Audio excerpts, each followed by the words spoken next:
Bonjour, exercice de géométrie, donc un exercice de pré-bac tiré du pré-bac 2017.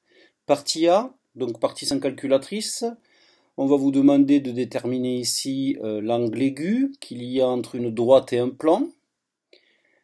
Donc si ce genre de question est dans la partie sans calculatrice, c'est que l'angle est vraiment très simple à déterminer. Ici, j'ai fait un petit rappel de cours sur la partie droite, donc tiré des fichiers. Donc quand vous avez la détermination de l'angle entre une droite et un plan, eh bien on va prendre le vecteur directeur de la droite, qu'on a appelé ici D1 dans la fiche. On va prendre un vecteur normal au plan pi.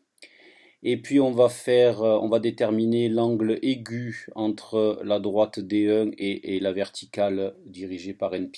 Donc on va dans l'exercice déterminer un vecteur directeur de la droite D. Donc je l'appelle D flèche, le vecteur D, et il a pour coordonnées -1, 0, 1. J'ai besoin aussi, d'après le cours, de déterminer un vecteur normal au plan pi. Il a pour coordonnées -3, 3, 0.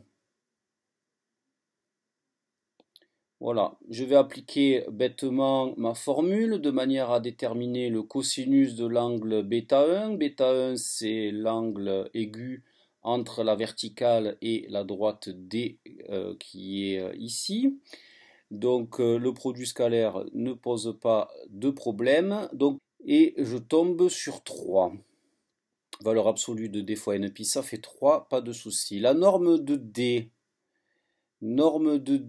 donc racine carrée de 1 au carré plus 0 au carré plus 1 au carré. Donc on a racine carrée de 2. La norme de NP, dont j'ai besoin pour le dénominateur, donc racine carrée de 3 au carré plus 3 au carré plus 0 au carré. Donc vous avez du 18, racine carrée de 18, donc du 3 racine de 2. Après simplification, voilà, donc vous connaissez maintenant le cos de β1, β étant l'angle aigu entre la verticale et la droite D. Eh bien vous allez avoir du coup du 3 sur 3 fois 2, ce qui me donne du 1,5. Voilà. Donc du coup, vous pouvez facilement déterminer β, un angle qui est aigu et qui a pour cosinus 1,5, eh bien c'est pi sur 3. Voilà. Donc là, j'ai pas l'angle entre la droite et le plan, j'ai l'angle entre la droite et la verticale. Voilà, l'angle aigu entre la droite et la verticale. Donc pour avoir l'angle alpha, eh bien, il faut que je fasse pi sur 2 moins cet angle β. Ce qui me donne du pi sur 6. Voilà pour cet exercice, assez facile si on connaît son cours. Si on ne connaît pas son cours, eh bien, il faut l'apprendre. Je vous remercie pour cet exercice.